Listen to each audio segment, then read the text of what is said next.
Hello दोस्तों, आप जब कोई प्रश्न हल कर रहे होते हैं और उस प्रश्न के बीच में यदि लॉग आ जाता है तो आप कठिनाई महसूस करते हैं और उसे हल नहीं कर पाते। तो यह वीडियो ध्यान से देखिए। आज मैं आपसे लॉग के सारे मान निकालने की आसान विधि साझा करूंगा। मुझे पूरा यकीन है कि इस वीडियो के देखने के बाद आप लॉग का कोई भी मान आसानी से ज्ञात करना सीख जाएंगे।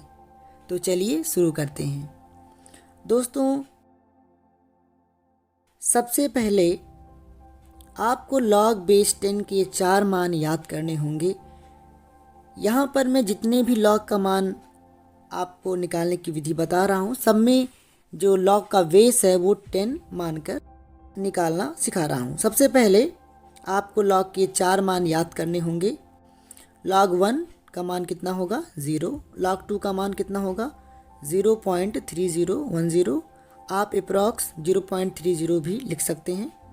लॉग 3 की वैल्यू कितनी होगी? 0.48। और लॉग 10 की वैल्यू कितनी होगी? 1। इसके बाद आपको लॉग की ये दो गुणधर्म और याद रखने हैं। सबसे पहला है लॉग m की power n is equal to n log m। Power जो है वो आगे आ जाती है। और दूसरा गुणधर्म है log m into n is equal to log m plus log n। अब आप लॉग का कोई भी मान बड़े आसानी से ज्ञात कर सकते हैं। चलिए, जैसे लॉग 4। अगर आपको लॉग 4 का मान निकालना है तो क्या करेंगे? Log 4 is equal to log 2 into 2। हम 4 को क्या लिख सकते हैं? 2 इंटू 2 लिख सकते हैं। इज इक्वल टू लॉग 2 की पावर 2 लिख सकते हैं। और लॉग m की पावर n की प्रॉपर्टी से 2 आगे आ जाएगा, 2 लॉग 2 हो जाएगा। Is equal to 2 into log 2 का मान मैंने कहा था आपसे याद करने के लिए कितना? 0.30। दोनों का मल्टीप्लाई कर देंगे तो 0.60। ये क्या है? लॉग 4 का मान आ गया। इसी प्रकार अगर आप लॉग 6 का मान निकालेंगे तो 6 को क्या लिख सकते हैं? 2 मल्टीप्लाई 3। और लॉग की जो पहला गुणधर्म मैंने बताया लॉग m इंटू n का, वो लगाएंगे यहाँ पे। तो log 2 into 3 is equal to log 2 plus log 3। आपको दोनों वैल्यू पता है। लॉग 2 की वैल्यू भी आपको याद है और लॉग 3 की वैल्यू याद है। दोनों वैल्यू का मान रख देंगे और आपका उत्तर आ जाएगा 0.78। इसी प्रकार लॉग 8 की वैल्यू आप पता कैसे करेंगे? तो 8 को क्या लिख सकते हैं? 4 मल्टीप्लाई 2। तो क्या आ जाएगा? Log 4 plus log 2। प्रॉपर्टी की सहायता से हम ऐसा लिख सकते हैं। लॉग 4 की वैल्यू है 0.6 और लॉग 2 की वैल्यू है 0.3। ऐड करते ही आपको ये मान मिल जाएगा। लॉग 8 को हम ऐसे भी लिख सकते हैं लॉग 2 की पावर 3 और 3 आगे आ जाएगा 3 लॉग 2 और 3 मल्टीप्लाई लॉग 2। लॉग 2 की वैल्यू आपको पता है, 3 से मल्टीप्लाई करेंगे तब भी आपको वही सेम वैल्यू मिल जाएगी।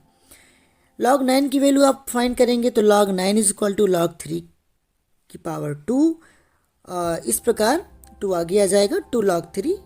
2 इंटू लॉग 3 की वैल्यू आपको याद होगी 0.48। मल्टीप्लाई करते ही आपको लॉग 9 की वैल्यू 0.96 आसानी से ज्ञात हो जाएगी। अब लॉग 5 की वैल्यू कैसे करें? क्योंकि इसमें तो हम काम कर नहीं पाएंगे। इसको हम ऐसे मल्टीपल के रूप में नहीं लिख पाएंगे जैसा कि अभी तक हम लोग करते आ रहे हैं। तो लॉग 5 की वैल्यू हम कैसे फाइंड करें?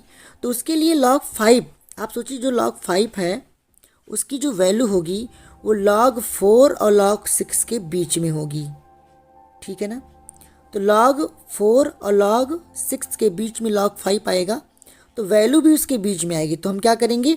लॉग 4 और लॉग 6 की वैल्यू का एवरेज ले लेंगे, log 4 plus log 6 by 2। Log 4 की वैल्यू मालूम, लॉग 6 की वैल्यू मालूम है, डिवाइड 2 करेंगे और इस प्रकार हमें लॉग 5 की वैल्यू मिल जाएगी। इसी प्रकार अगर हम लॉग 7 की बात करें तो लॉग 7 को भी हम मल्टीपल के रूप में नहीं लिख सकते हैं। तो लॉग 7 की जो वैल्यू होगी लॉग 6 और लॉग 8 के बीच की होगी। तो हम लॉग 6 और लॉग 8 के बीच की जो वैल्यू है वो फाइंड करेंगे। कैसे? Log 6 plus log 8 by 2। Log 6 की वैल्यू है 0.78, लॉग 8 की वैल्यू है 0.90 और इसका डिवाइड करके 2 कर देंगे और सॉल्व करेंगे, हमें लॉग 7 की वैल्यू मिल जाएगी। इसी प्रकार लॉग 11 की वैल्यू किसके बीच होगी? लॉग 10 और लॉग 12 के बीच में, क्योंकि 11 10 और 12 के बीच में आता है। तो फिर लॉग 10 की वैल्यू हमें मालूम है, लॉग 12 की वैल्यू भी हम फाइंड कर लेंगे बहुत ईजिली और दोनों की वैल्यू को सम करके डिवाइड करेंगे तो हमें log 11 की वैल्यू मिल जाएगी।